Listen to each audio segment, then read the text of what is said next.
Okay, everybody. Hope you had some chance to talk with each other and meet some people during the little break there. Um, what's far worse than misinformation and censorship? But I am going to do a little bit of censorship here because because I'm asking the questions. I'm going to start with the one I want to ask, right? So this is I'm going to set this question up a little bit, and it's not a trick question, but I am going to also throw out one little part that might be a help to an answer.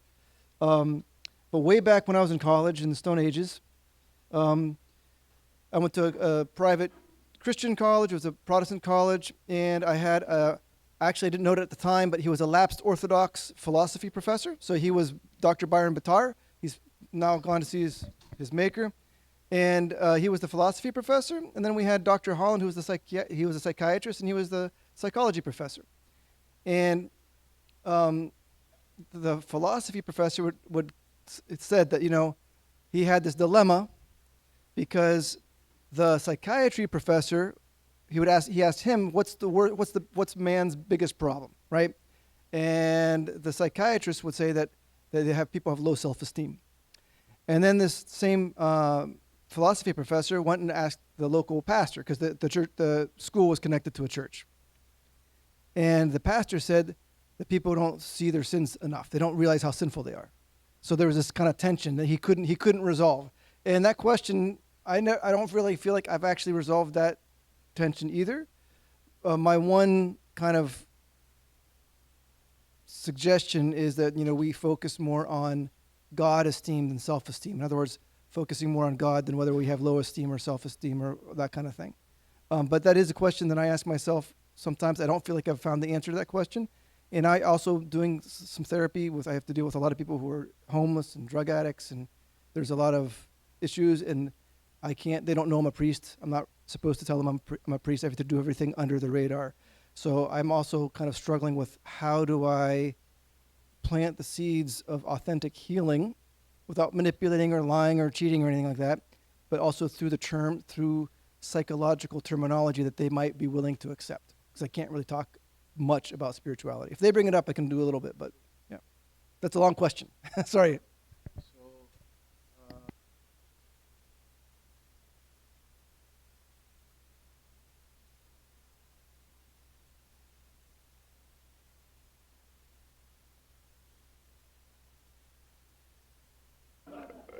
I'll be listening. Yeah, thank you.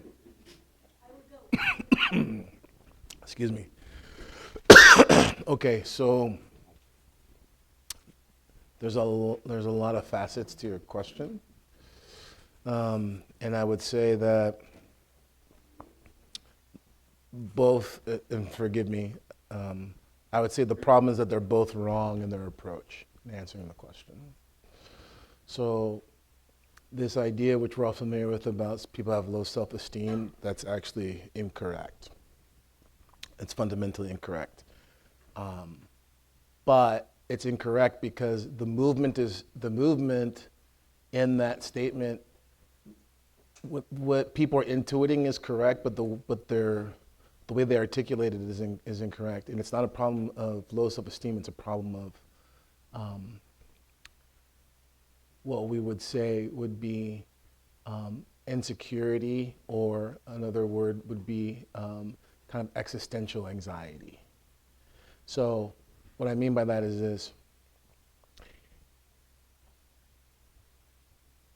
you deal with that through empowerment. You have to show people that they're meant to be empowered to deal with these things. So the low self-esteem and the kind of insecurity that people feel, and this quote unquote existential anxiety of like, what am I of my life, like what's to come of my life, and I'm powerless and I can't do anything, and like all of this, you deal with it by showing them empowerment. And this is why I hate to go there because I think someone might get the wrong idea, but I think I need to answer the question not in a platitude, because I hate platitudes. Sure. When you see, like, there's just certain things that don't work. And when you see people we see systems whether a family system, a parish system,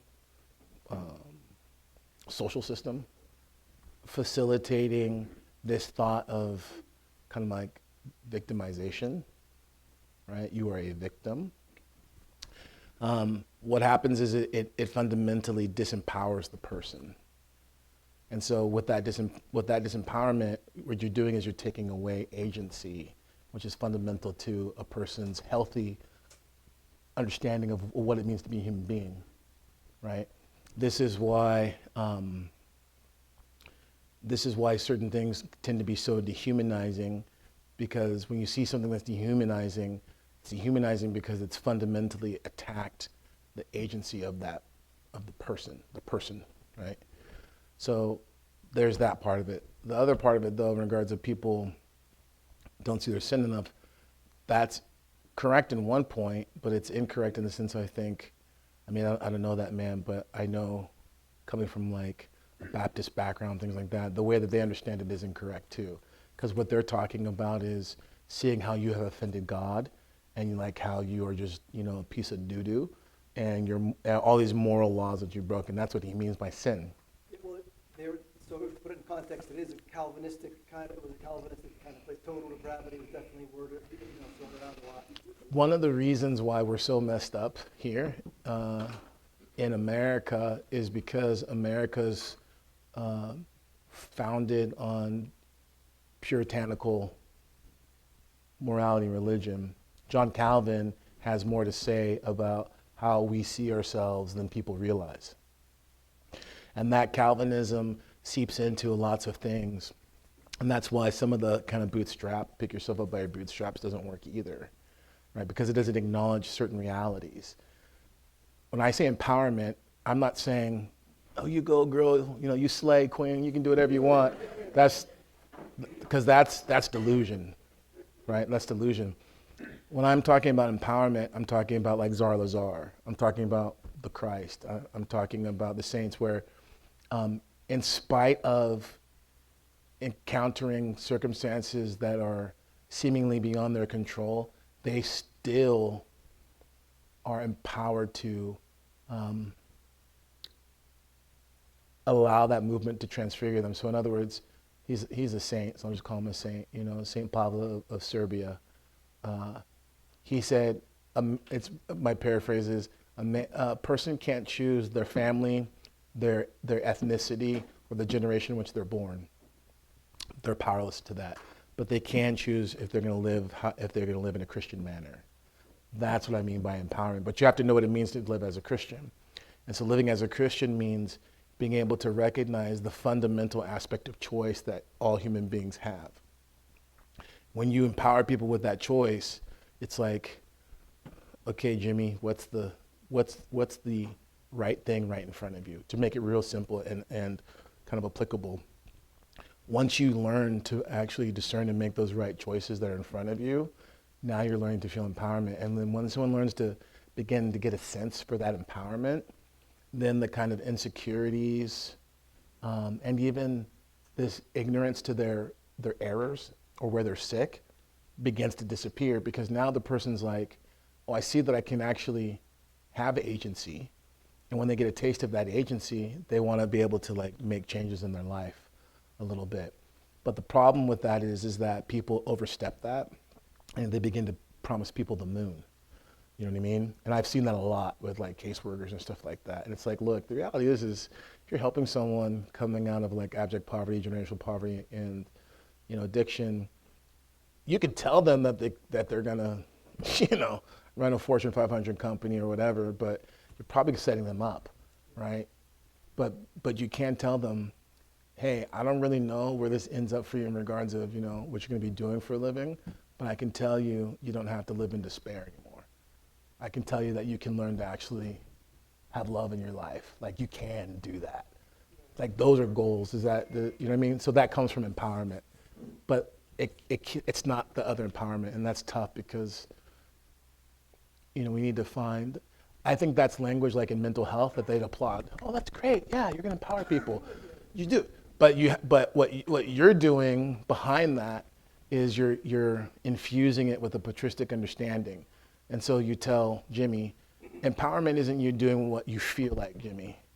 Empowerment is learning, is you're making right choices when they come to you, and then you have to teach them what's the right choice. Like, the right choice is not, blowing all your paycheck on getting food in a bottle, whatever. The right choice is maybe getting some food that maybe you didn't want, but it's going to feed you, and then saving a little bit of it, because you will need to cut that instant gratification reflex you got, Jimmy. You know what I'm saying? And by you cutting up that instant gratification reflex, that's actually empowerment. Because a man who can master himself is better than a man who can conquer a city. So.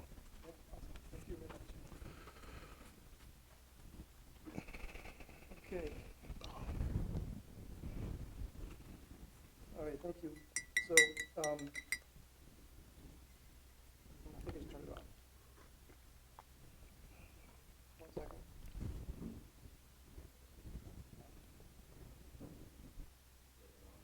There we go. Yep. Okay, so the next question is similar, which is actually a question that I would have liked to have asked. So, what psychotherapy modality do you believe aligns best with orthodoxy? There's a modality called ACT. ACT? ACT, which is acceptance, acceptance change, and then therapy.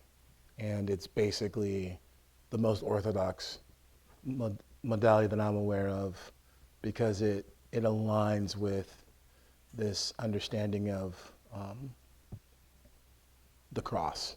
And, it aligns with Athonite spirituality, and seeing situations as they are, and learning to find the transformative potential in that. So in other words, you're not avoiding the suffering, but rather you're going in and through the suffering to come out and find change.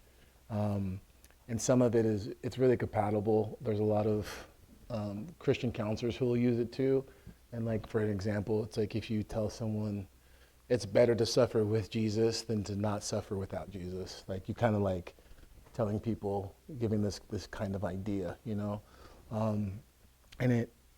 it doesn't, I don't think it can work well in a outside of a Christian context, but then you have to start employing, I don't want to nerd out on people, but you have to employ kind of like Stoic philosophy to get them to have a framework. Because in our society, it's just people, we just don't want to suffer. You know what I mean? We want to avoid it at all costs.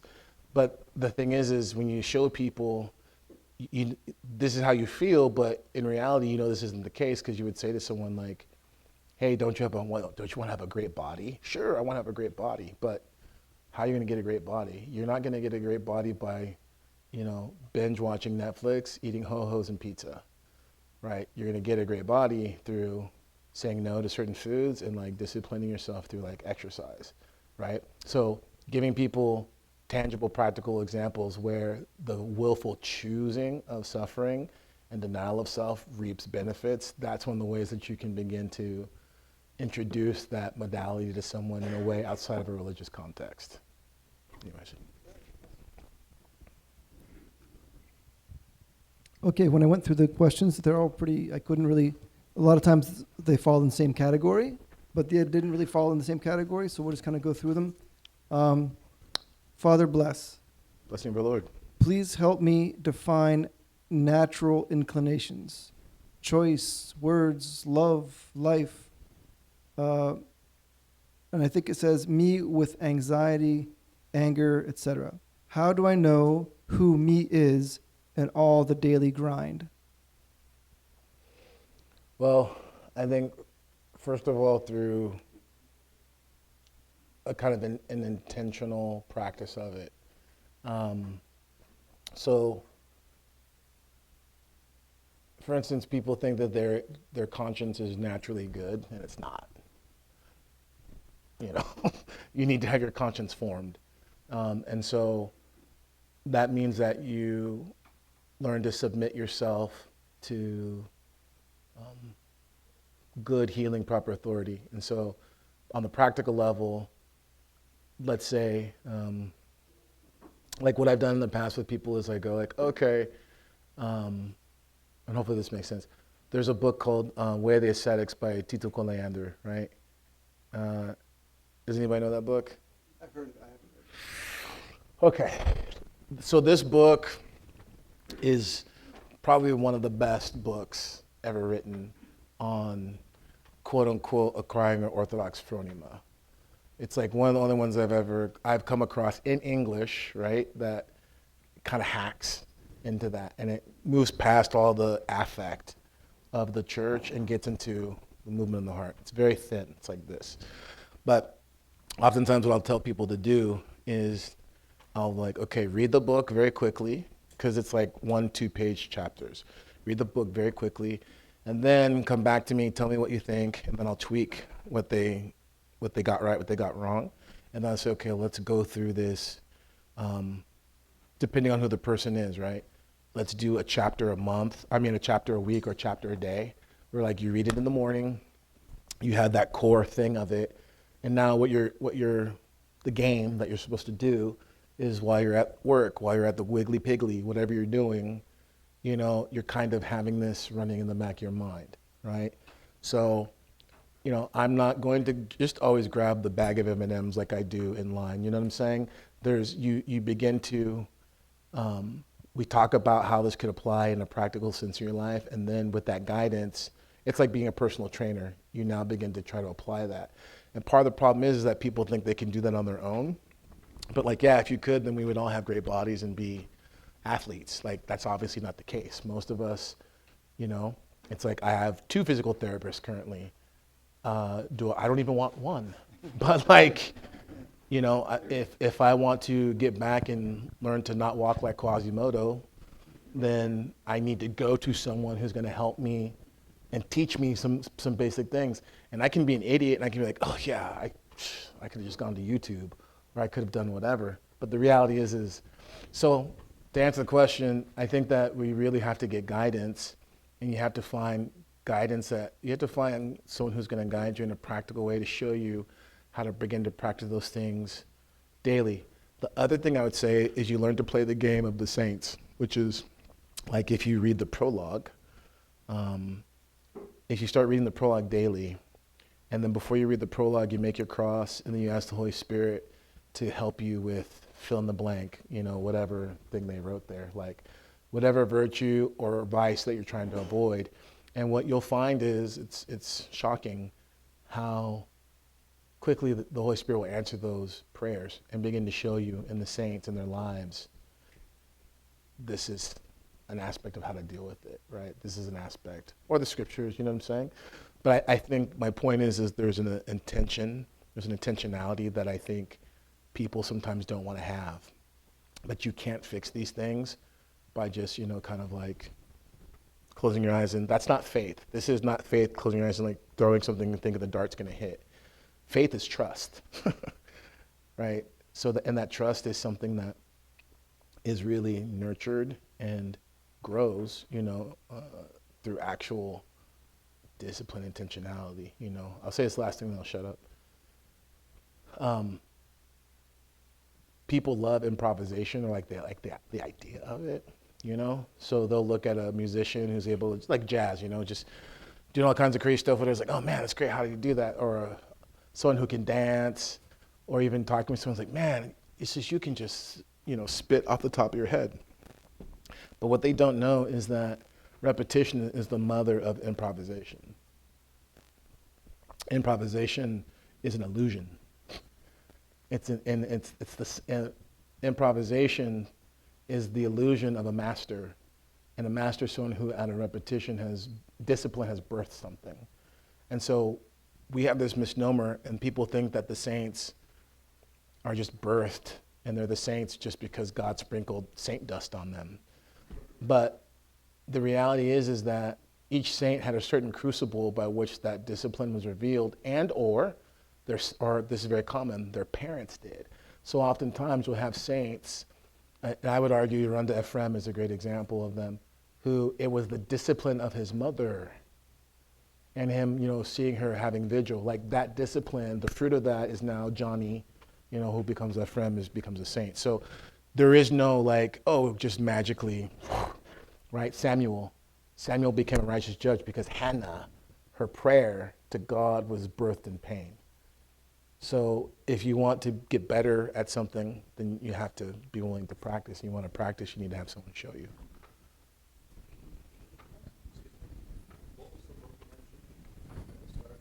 Oh, Way of the Ascetics by Tito Coyander. Yeah, it's like in the top 5 of books, I think. Like everyone should read for sure. Was he Serbian? It's Romanian. Yeah. Of course. I'm not Romanian. So Yeah. Oh, you're Romanian. Yeah. By the way, I was going to ask, what did Jimmy ever do to you, Father? Okay. So, yeah. Jimmy! If we have thoughts of doubt, what should we do with them? Use them to learn more about the faith, although the doubts continue, or ignore them? So let me read that one more time, sorry. If we have thoughts of doubt, what should we do with them? Use them to read/learn more about the faith, although the doubts continue, or ignore them? Both. And again, forgive me, this is where having a guide is helpful, but some doubts are from the devil. And you can tell they're from the devil because they're charged with a certain type of violence. They're charged with a certain type of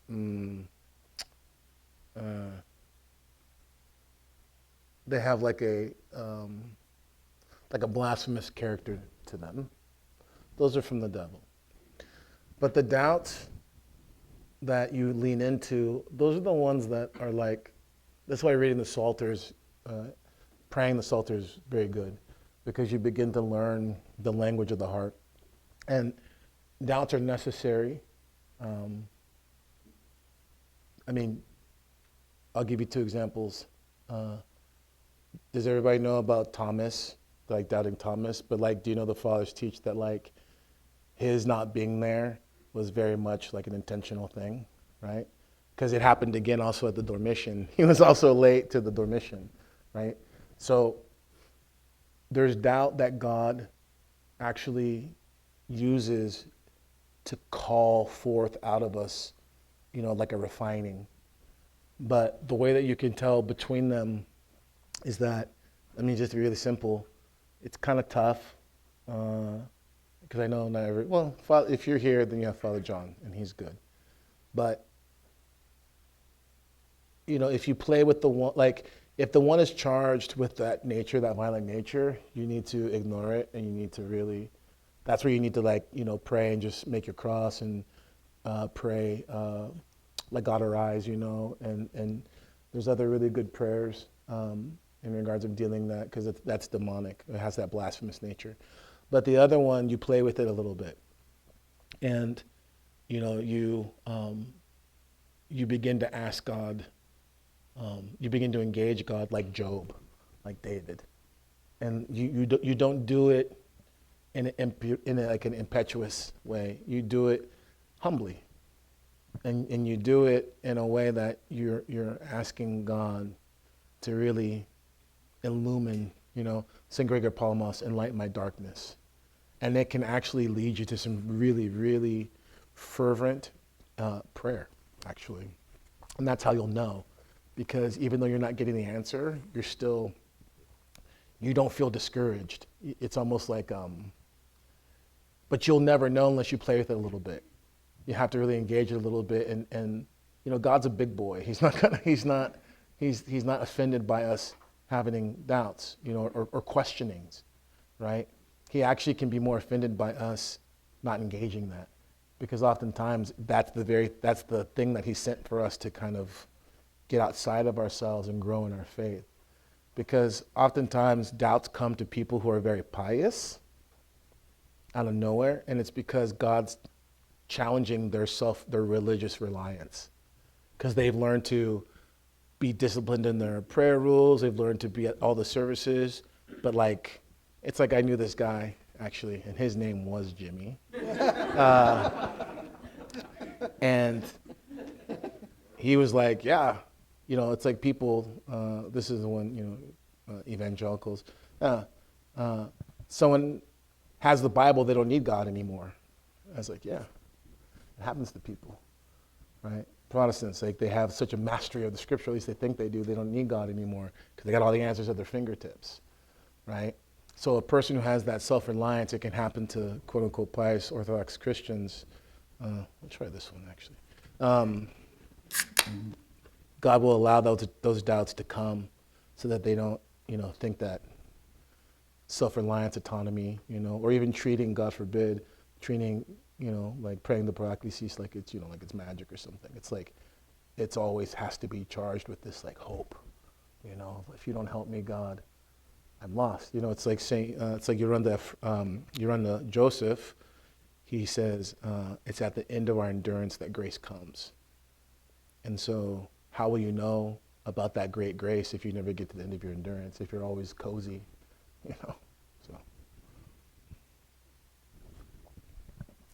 Okay, thank you. Next question.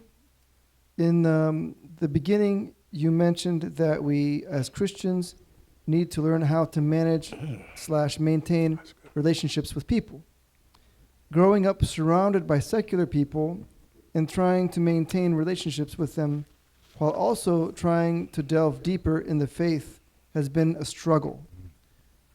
How can we balance these things? Yeah.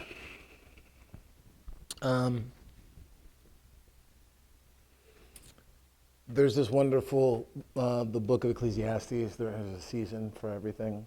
There's a season to love, a season to hate. I think that, first of all, you have to look at your vainglory and you have to ask yourself, am I a people pleaser? Because a lot of people would do better and could be more alone than they realize. And I would say first and foremost, am I a people pleaser? Am I really actually not getting deeper with God? Am I losing opportunities of depth with God for the sake of having people think I'm a nice person? Like, who cares? Like, really, like, who cares? Because I think that when you actually do have love, what's interesting is that the concern of how people see you just goes away. And, I hate to say it, but I'm dealing with this with my daughter right now. I'm trying to teach her, it's like, if you have God, you're truly never alone. And if you're seeking after God, what you're going to find is God will give you a type of temperance. So he'll always provide for you. But sometimes we miss that because the one friend that we do have, right, we don't nurture that relationship. And then we think we should be trying to appease all these other people because everyone at work thinks I'm this weird Christian. It's like, well, good. And this vanity, it's a real problem. And so I would actually ask that person to push back on that a little bit and be like, are you really worried about these non-Christian people like that? Because can't you talk about, the weather and, the new iPhone? It's like you can do those things and not be weird, but there's a real problem sometimes in investing yourself to people who, the scripture says, don't cast your pearl before swine, lest they, trample them underfoot and tear you asunder. And so I don't know why I felt, but whoever wrote that, I felt like that's what I needed to say, because that's my first inclination is like,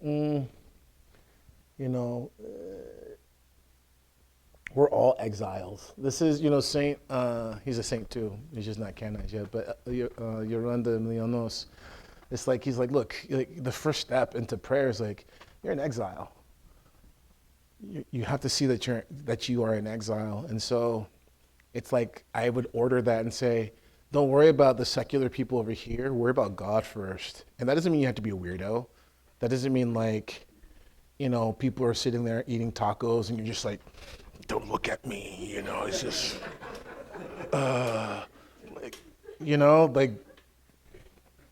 like don't do that. Don't be weird like that, It's like, oh yeah, I'll have a taco, that's great. But having a taco with someone doesn't all of a sudden, and I've seen this, all of a sudden it's like, oh, we're having tacos, let me just tell you, oh gosh, like, oh, it's so tough at my house. You know what I mean? Like, you start, and this is why it's important, there's a season to be intimate, there's a season to be closed off, and like, learning to open yourself up in the right place is important, but it's even more important than that? Learning to not open yourself up to the wrong people. And that's what I find more often, is that people are so desperately want to be liked, or don't want to feel weird, that they just want to open themselves up. And when you're doing that, St. Paisios, he says, if you seek the comfort of men, you will not receive the comfort of God. Or the consolation of man, you will not receive the consolation of God. And so when people are looking for consolation because I feel lonely, blah, blah, blah, it's like, well, have you prayed? Have you really? No, not really. I was like, yeah. I've never known someone, this is an absolute statement, who was like, I feel lonely, like they felt lonely enough to complain about it, and they are actually like praying. I've never encountered it. I've encountered lots of lonely people in the church. A lot of times their prayers, like what I was saying, they have their prayer rules, but they're not praying with pain of heart. You can't pray, like really, really pray, and have a life of prayer and feel lonely. You can feel other things. But you won't feel that kind of loneliness, Anyways. Was that a platitude?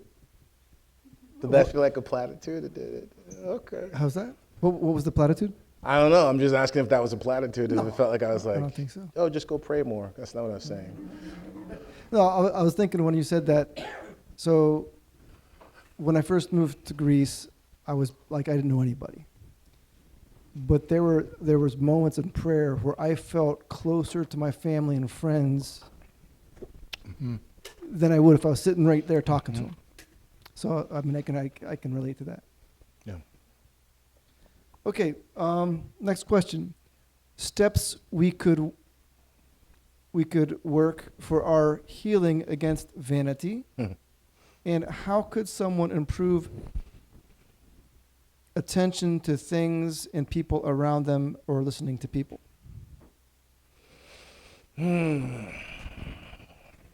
Well, I would answer both of those with the shorthand, which is, the kind of the actionable item would be a guided practice of the prayer. Because if someone is guided properly with the prayer, it will facilitate the strengthening of attention, which in itself is a type of development of awareness and intuition, right? And what was the other part of it? Second one, so you talked about the attention, right? Yeah. Steps for working towards healing our vanity. Yeah. And healing the vanity. So like,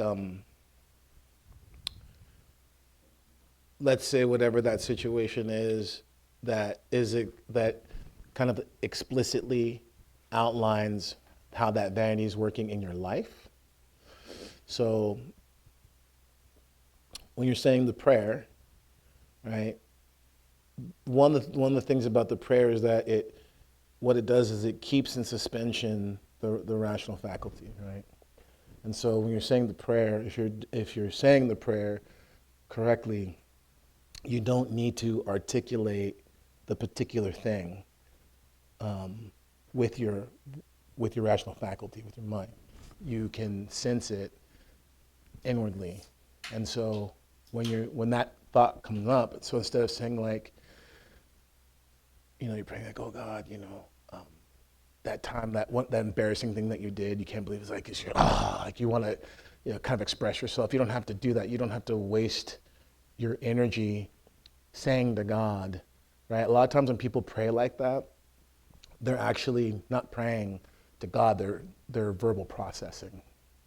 This is one of the biggest problems that, I won't bore you guys, but you might get, if you encounter this, Father, it's like people who have come out of the charismatic movement or evangelicals who are used to praying to God like extemporaneously. One of the problems they have is they've gone so long in a certain delusion that they think like, well, I know how to pray to God. Well, actually, if I was to sit down with you, I'll show you where like 70% of what you thought was prayer was actual verbal processing, right? And it can have a very similar effect to what we're talking about of like true prayer, but it's not the same thing. So when you say the prayer and you're guided and you're able to have these movements, all you have to do is when that particular aspect, that moment, right? So find that moment, Joni, where you're like, I have vanity, okay, a real moment, right? And it makes you cringe or whatever. And then when you're saying the prayer, when that moment comes, don't try to run away from it, from that thought or from that remembrance. You hold to that remembrance. And it's almost like if you imagine your heart as a furnace, you're holding that prayer, you're holding that thought where you're saying the prayer. And remember, you don't have to think this because you're saying, Lord Jesus, have mercy on me. Lord Jesus, have mercy on me. And then when the thought and that movement comes, have mercy on me, a sinner, and you put the emphasis on sinner, that's helping your rational faculty and your nous begin to move in concert with each other. And so invoking his holy name, and by holding it there, that furnace begins to heat it up. Because what people often mistakenly do is they try to allow it to like, oh, I want to get away from it, that's embarrassing, or it's too painful. No. That's where you need to go, right? That crepitus. You need to go there. So by practicing the prayer in a guided way, that is actually how you'll do it, and it works. Okay, thank you very much. What can someone do who doesn't feel their emotions do to get back in touch with them? How can one stop being so hard on themselves?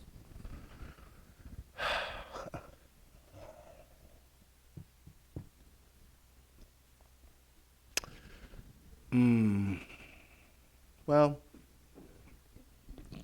Jesus loves you. And the answer I want to give, I won't. Because I think that needs to be, in a different, maybe guided context. But I would say, and just to kind of answer it simply, having some greater humility, actually. A person who's too hard on themselves is thinking too highly of themselves. Or maybe I should say too often of themselves. And so if you remember that it's given only to the Son of God, to judge. Christ alone is the judge of these things. This is why someone should never excommunicate themselves. You see people who do this, they're like pious, they're like, I'm not going to commune, Father, because, I said, a bad word. They don't realize it's a profound movement of pride, right? That's a profound movement of pride. You don't ever, in fact, people go like, oh, I'm not gonna, it's like, no, because communion isn't a God snack. It's not the like, oh, here's your God cookie, like you did a good job, like people look at communion as a reward for good behavior, right? That's not the way. So having the humility to really let Christ judge you. So how do you get out from under that? Read the Beatitudes. And if you read the Beatitudes and you find yourself becoming like really despondent and despairing, guess what? You're completely deluded and in pride. And you need to go to confession, and you need to, and God willing, the priest will give you a good penance. Because this goes across the board. I feel very comfortable with this. If you're feeling too hard on yourself, read the Beatitudes. And then after that, if you get into a place where you're going into despondency, then you're in pride and you're in delusion. But if you read it and you begin to now have a softness of heart and that kind of tears of contrition, a broken and contrite heart God will not despise. And here's how you'll know it's not despondency. Because instead of just thinking about yourself and how terrible I am and like you turn in on yourself like a demon, you begin to flower a little bit and you begin to open up and you're like, man, God, help me, you know? And you begin to not be so judgmental, because people who are too hard on themselves are often judgmental.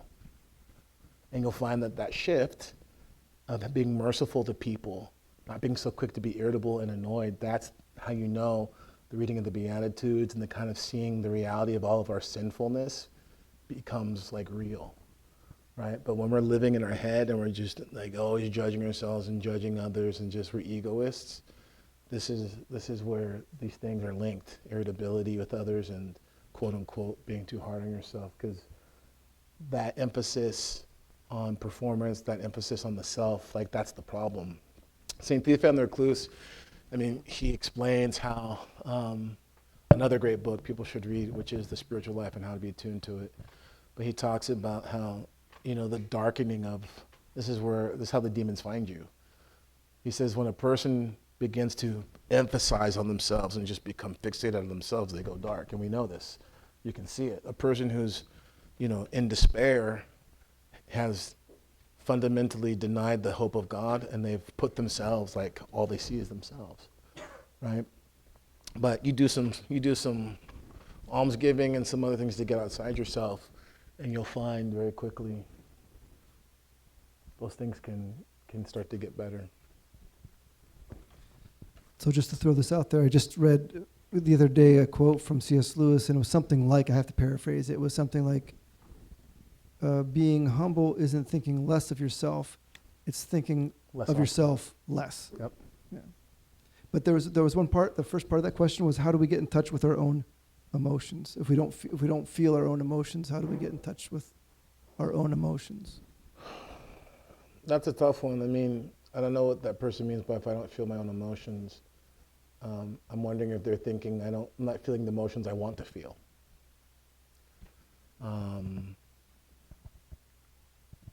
I think that, again,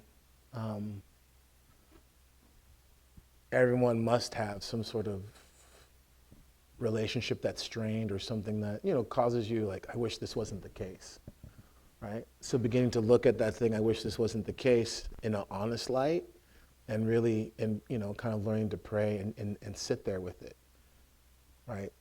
That's a great way to get in touch with it, right? Because it isn't just examining it for the sake of examining it. It's like, okay, I have a strained relationship with my cousin. My cousin hurt me, and like that's why we don't talk. But I'm not really upset about it. That's kind of weird, because me and my cousin, we were like brothers. I should feel more remorse or pain over us not talking. Why is that? And then you begin to pray for my cousin Vinny. Lord, help Vinny. Sorry. And so as you begin to pray for Vinny, right, something's going to move, you know.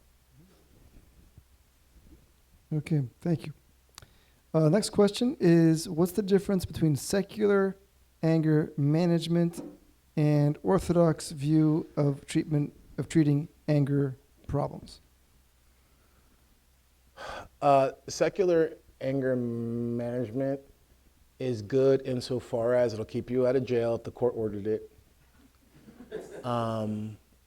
And it will give you, it can give you some useful tools to, you know, kind of stay out of trouble, right? But I think the difference is that according to what the tradition would give about anger, it's only going to validate or allow you moments of anger that are very, very small in comparison to the moments that might be allowed in quote unquote secular anger management. And those moments of anger that are allowed, you'll so rarely encounter them at first But then what happens is you'll start to see them everywhere once you practice it. Because the reason why you're angry is because you didn't get your way. Something's violated you. There's a fundamental thorn in you somewhere, that there's an injustice that hasn't been reconciled. So you begin to deal with that, okay? So once you begin to deal with it in the church, then you begin to see that, like, okay, the place for anger is, like I said earlier, it's like the demons and our sin, right? And notice I didn't say dealing with a tyrannical fascist government. You know, right? So with that, you begin to really see it everywhere. And then you'll begin to notice that the movement of anger, which can be blessed, I'm not going to say this blessed, but can be blessed, it's characterized by something. It's characterized by, a kind of a self-awareness, right? Where you're like, again, man, I'm so judgmental. And that, man, like that's that movement of anger, that correct one. It's just where you're like, you're starting to get sick of your sin. You're starting to get sick of these things that are just causing problems. And that kind of, I'm sick of this, is where you begin to ask for help. And you know what I'm saying? That it's a fuel. It is an energy. It begins to become an energy that burns clean. It burns clean. It's the same thing like, it's like when you're a kid, you didn't understand your dad, meaning your dad was like, okay, he wasn't like a raging drunk or something. But you don't really understand your dad being angry. But then you're a father, like, oh, right? And so that energy now begins to, that's what I mean by burning clean, because now you have an insight and understanding that's discerned by sacrifice and love, not by like feeling and like I'm offended. You know what I'm saying? So that fuel, it gets you somewhere.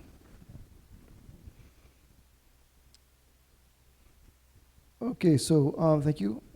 Advice on finding a Christian spouse and or remaining celibate in the meantime.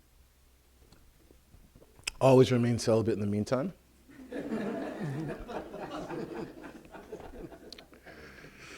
And then learn the Troparia to Saint Xenia, or start to pray akathist. Listen to your spiritual father. I had a conversation recently with just this brilliant young lady, but I was telling her about having an open hand and learning to have an open hand with things, which means, you kind of, things drop your hands. Your hand shouldn't be like a Venus flytrap. Just let it sit there for a little bit, and see what happens. There's a scripture in Ecclesiastes which says, cast your bread upon the waters, and many days it will return to you. And so that applies in lots of things, like with money, right? Like, I'm having money problems. I can't tithe. You can't afford not to tithe. If you're having money problems, you can't afford not to tithe. So tithe, actually, and I challenge you, you're not going to come up empty-handed on that. If you do it in faith to God, he'll bring it back, casting bread on the waters. If you are looking for a spouse, then you need to do the things that, first and foremost will make you a good spouse, right? Do your work, stay celibate, of course, obviously, and have your life circumstances with an open hand. Because it's tough now, right? You don't live in a village where you're going to, get married off to someone, whatever. And the other thing is, I'd just say this last thing,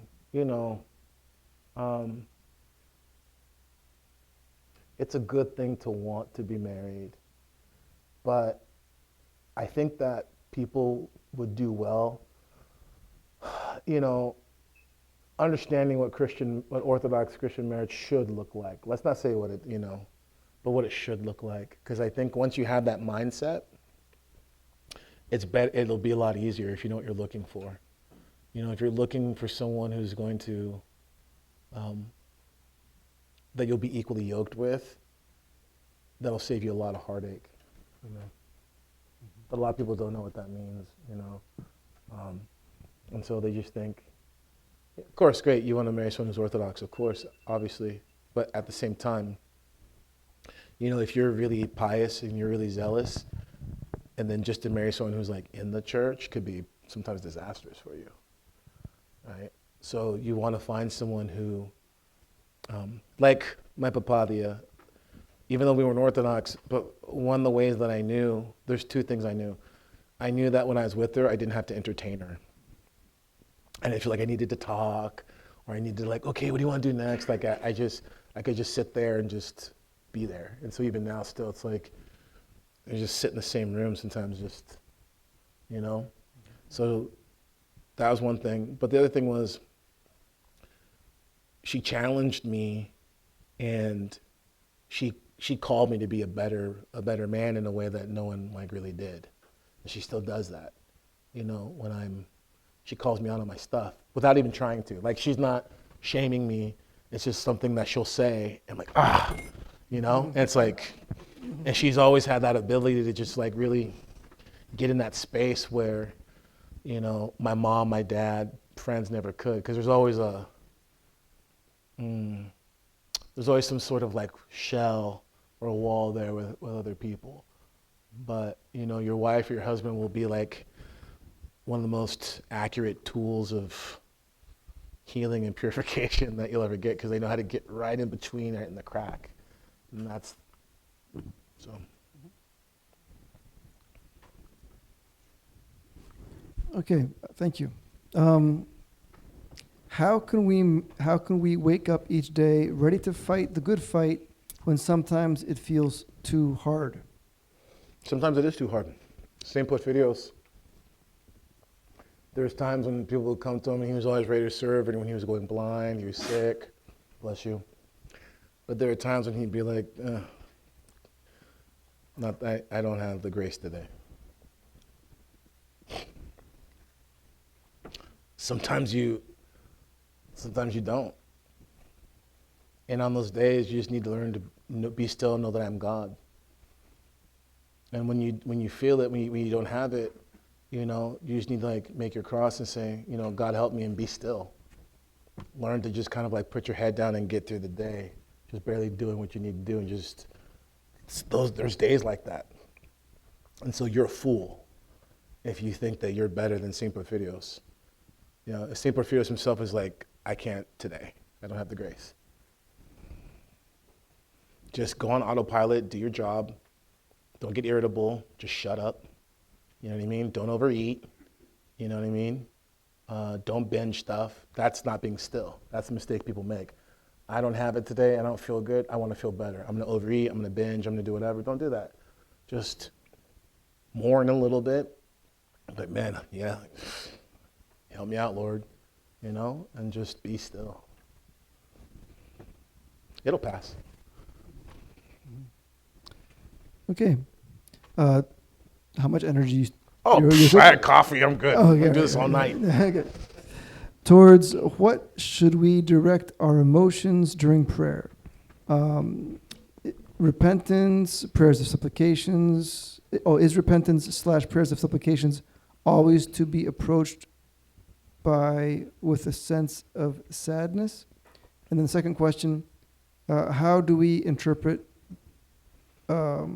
weird vibes? Okay. So, prayers and supplications do not need to be charged with emotion. And when I say learn to pray with pain of heart, I'm not talking about trying to drum yourself up into a state. In fact, don't do that.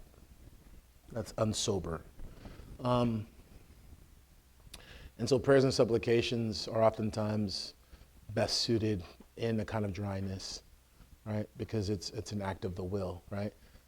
I don't wake up every day being like, I love my wife and kids so much, right? It's actually in those days where I'm not feeling it that my love is revealed, because I'm choosing to love them. It's not contingent upon, the biological function of hormones or anything like that,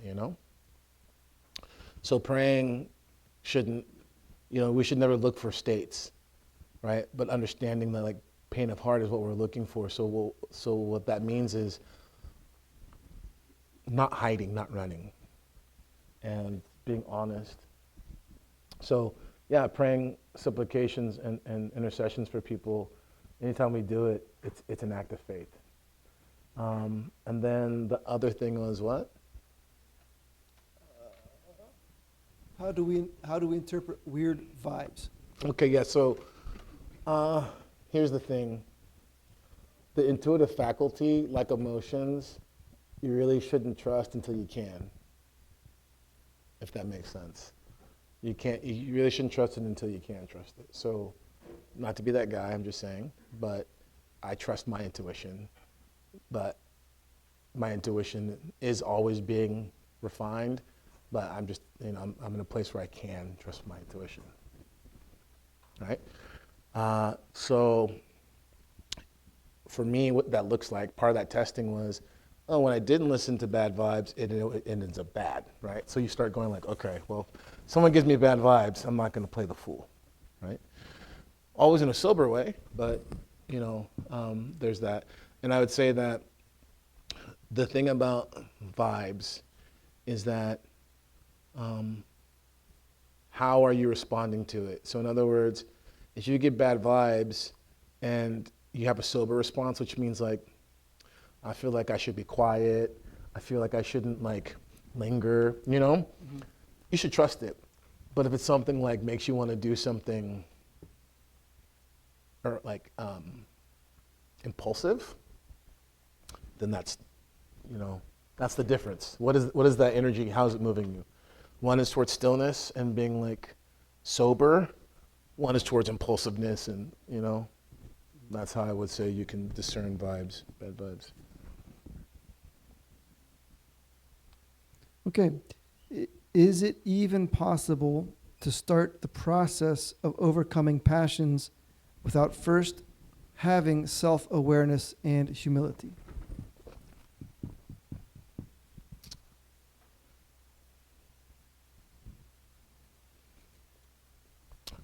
I want to make it really clear. We can't purify ourselves of the passions. God does. Everything that I talked about, everything that the fathers say, everything that you read, don't get confused, don't get it twisted, and think that this is about self-help and like you're going to make it happen. You can't. Do you know the parable of the wise virgins? That's all you're doing. You're making sure that you have oil so that when the bridegroom comes, you can meet him. That's your prayer rule, that's your asceticism, that's all that stuff. Is you're just making sure you have oil, right? Another way to understand oil is how do you, like a furnace or a lantern, it has to burn with oil, right? So your heart, the movement of your heart, it's like this. It's like you're not going to have pain of heart in prayer if you don't have the right oil in there. It's just running dry. So what's the oil? Well, the oil is kind of like in this order. The oil is like the fear of the Lord. Man, this is like the talk tomorrow. But anyways, it's like the fear of the Lord is you start with that. That leads you to a place of learning to pray.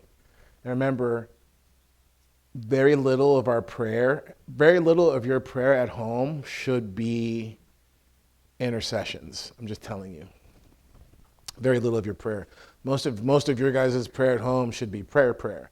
Learning the language of prayer, learning how to enter the courts of the Lord with thanksgiving, praise, and then supplications. In that order. Like that is a formula. Thanksgiving, praise, and then supplications. And the thanksgiving, the praise is the bulk of it. And being in the presence of God and offering him things, thanksgiving and praise. That's the oil that your heart needs to burn. And then when it's burning, it's interesting because oftentimes you'll have a list. If you get to this point, you have a list and you're like, okay, you're praying, whatever. Like if anybody prays ropes for people, like you have a list and then all of a sudden it's just like the list is, it's off the table and you're just praying for someone that you haven't thought about. And it's just like, and then 2 days later you hear like, oh man, they're in this terrible car accident, You see what I'm saying? So that happens through that proper fueling the lamp, fueling the furnace with getting the right oil. Is that? Yep. I lost track of the question, sorry. Okay, thank you for that.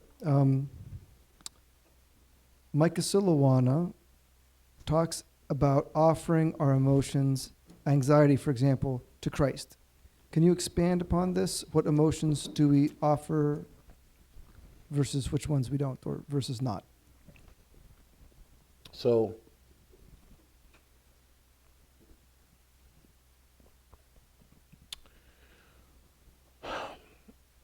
when we are sick, that sickness fundamentally comes from a wound. So, sin is a disease of the wound, right? I have a superiority complex, but I have that actually because of a wound that I encountered when I was younger that fundamentally challenged how I see myself. My dad cursed me, my mom cursed me, right? And you guys know what I mean by curse, right?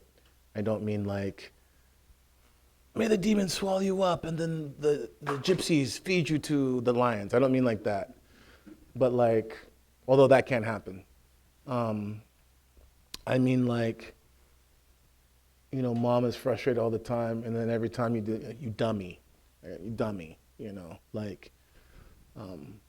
don't realize that they're forming, shaping, and kind of cursing the child, right? So, I have a spiritual daughter who, has all these issues in her life that legitimately, not in some kind of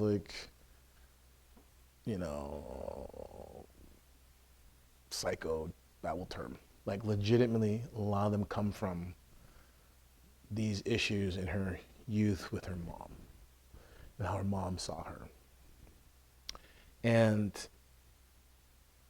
the reason why I know is because, working, it's like when your car's broken, you don't go oh, the engine light turned on, I gotta get my transmission fixed. You don't do that. You go, let me check the oil.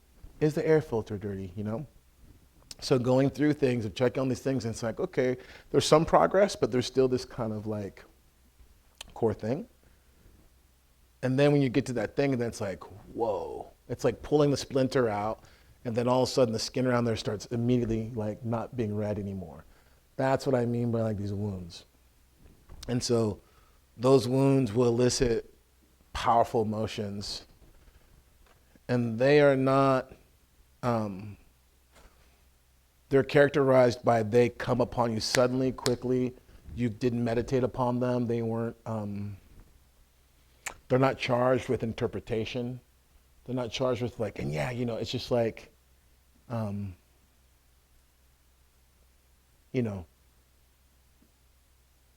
there's just something that you smell something, and it's that's my dad's cologne, and then boom, you're just flooded with, right?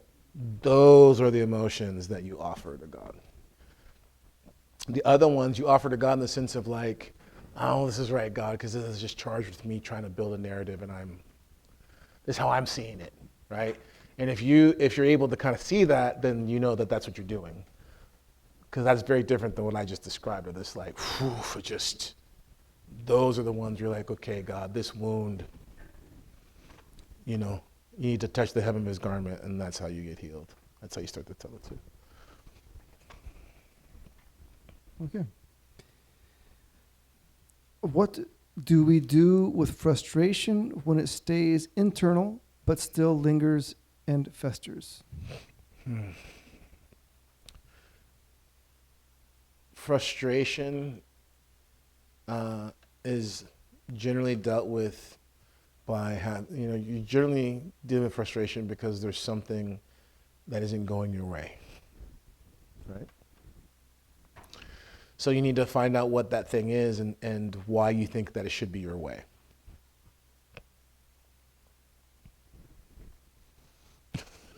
Yeah. That's what I'd say. It's Jonah and the leaf, right? Mm-hmm. So. Okay.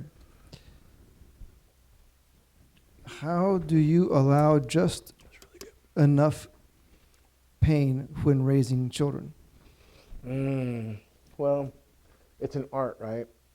It's like, hey, you, go paint a Picasso, you know? Hey, you, go paint a Matisse. It's like, you have to learn because here's the problem. Learning to paint like Picasso doesn't mean you can paint like Theophanes, right? Each child is going to be different. And each child, this is the hard thing, each child is different, and each child is going to be different in different stages of their life. So that's why it's called an art. I don't just take a brush and go over everything. It's like, well, today, for some reason, everything is particularly like wet and runny, and I don't, and I have to learn to adjust the medium in my hand. And this is why the problem is when people want a system. And this is also why orthodoxy is not a system. Orthodoxy is about being attentive to God, right? Being integrated. Why do we want to be integrated? Well, you want to be integrated so you can learn to be attentive to God. Well, if you're attentive to God, then you're able to do the things that you need to do in the world, right? And so, if people want some technical jargon, but the anya, right, that rational faculty, learning to use it and engage it in the world around us, right, to the benefit of the quote-unquote nous. Like that logos, that reason that we're endowed with, right, that faculty is there to help us have the artistry to solve with problems. And why do we need that? Because we are endowed with freedom. And that freedom is how God imbues us with these faculties to have a deft hand so that we can learn the artistry of living, so that that's how we mitigate the messiness of freedom. So that's why if you want to have a playbook, and if you want to have, this is why, again, the thing with like looking at it as religion is so problematic, because it sets people up for disappointment. And it's lazy. The evil of the day is sufficient thereof. So when you want to have a playbook of like, well, how do I deal with this situation? That's why it's about learning the ethos, right? And it's hard, but you have to learn the ethos. Because if you have the ethos, right, then you can apply that to anything. It's like an artist, right? Like an artist is different than a photographer. An artist is different than a painter. Because a painter paints, and he probably only paints in like oil or acrylic or tempera or whatever. But a true artist goes like, maybe this would be better as a mosaic. Maybe this would be better as a photograph, because they have that awareness of like, what is the subject matter and what is the thing that's going to best serve it. That's why when St. Porphyrio says that a Christian has to have the soul of a poet, not only is that because the poetic language is used to express the ineffable, you can't express the ineffable things of the spirit outside of the poetic language. You need to have poetic language to encapsulate something that's so ineffable, right? But it's also too because there's an artistry to that. That's what prayer is. And so like philokalia, like the love of the beautiful, right? Learning to interact and engage and make, because that's the thing is, when you want a system, you're actually going counterproductive to everything because you're wanting to disengage and have, like, I just want to like get the result, but it's not the result. It's the painting. It's like the first moment of communion with a saint and an icon is with the iconographer and the saint doing the work. And if you don't have that, then that those seeds of prayer aren't imbued in the icon.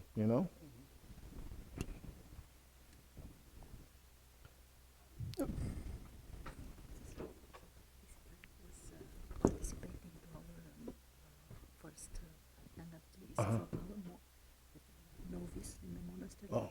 And so he wants to ask you this question, and then I will record it.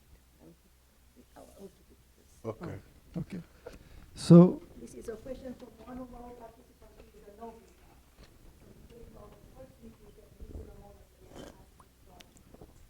What are the best ways to uncover the depths of one's soul to bring to confession? Well, this is all the talk tomorrow, but I think the shorthand is one of the best ways is this thing, the crepitus I was talking about, of shame. And learning to, if if you can begin to practice that, that'll that of itself, that's not like a good weekend. It's like, oh, that's a nice weekend of learning shame. It's but this work of approaching shame and really, because it's difficult, because our natural inclination is to want to flinch, right? And so, I'm oft to say to people, orthodoxy is about learning not to flinch, right? All of the austerity of our tradition is about learning not to flinch, because someone who's truly immersed in the spiritual life begins to acquire the ability through grace to not flinch at the horrors of life, which primarily are encountered first and foremost when we see our own lament, Silouan, right? So I would say learn to actually not only not avoid, but begin to approach and embrace shame, which is, simply put, the cross. But it gets a little deeper than that because it becomes personal, right? So let me drill down even a little bit more so people don't think I'm giving a platitude. Again, it's not like when I can go to any of you and you can go like, yeah, I'm a glutton. And you could all stand up here and be like, I'm a glutton, I'm a liar, I'm all that. And everyone here could do that and kind of be okay with it. But then if I start going in on like, okay, you're a glutton, but 3 days ago, right? You completely turned away from God, and God was calling you to pray, and you decided to eat a whole thing of spanakopita to yourself,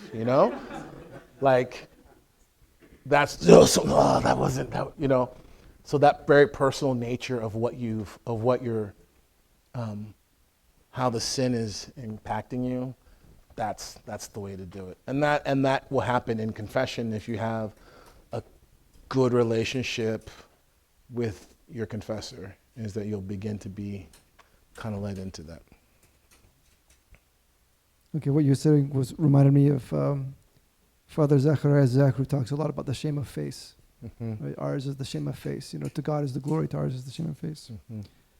Which also reminded me, also Saint Sophrony. It's interesting because Saint Sophrony also talked about today we have to have the heart of a poet. Mm. So him and Saint Porphyrios had the same. Well, they knew each other. Yeah. Knew each other. Yeah. Right. They met each other in the spirit. Which Charles Dickens books would you recommend and why? They were paying attention, Father.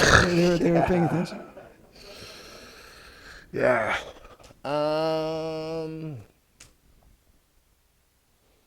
Well, I wouldn't recommend Dickens.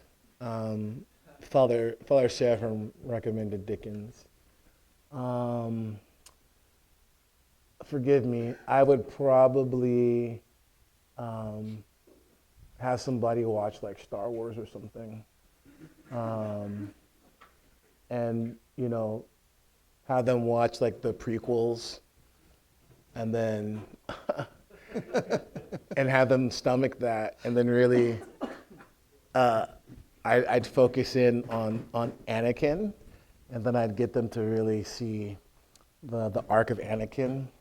And even in the way that whatever his name was, what's his name? No, Hayden.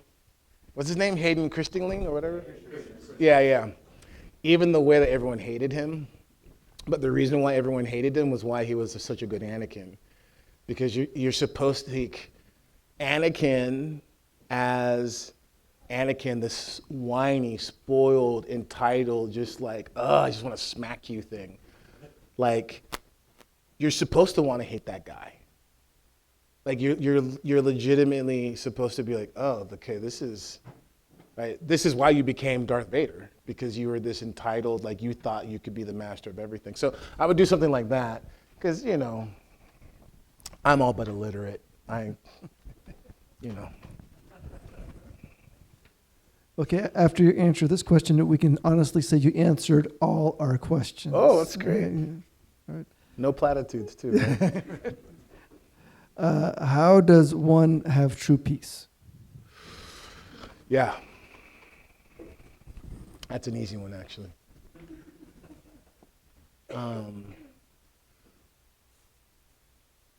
When you know that you're dead in this world and you're alive in Christ, you'll have true peace.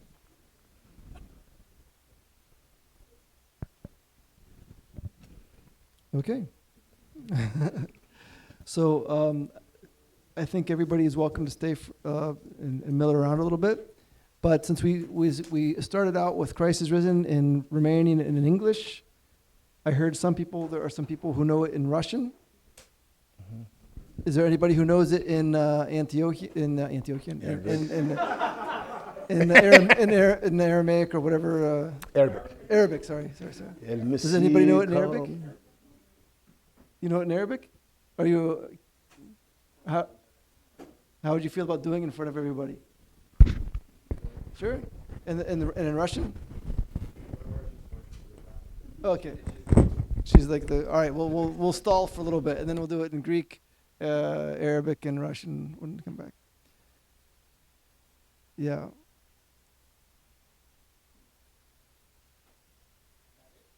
I think that's it. I'm trying to think of a good story or something like that, but I'm drawing a blank.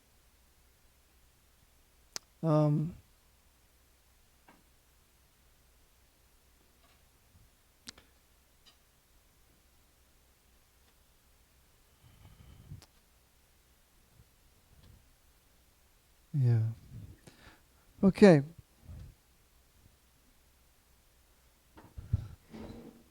So this is actually the east, this direction here, close enough. Do you want to start with the Russian? We'll do the Russian, the Arabic, and then the Greek.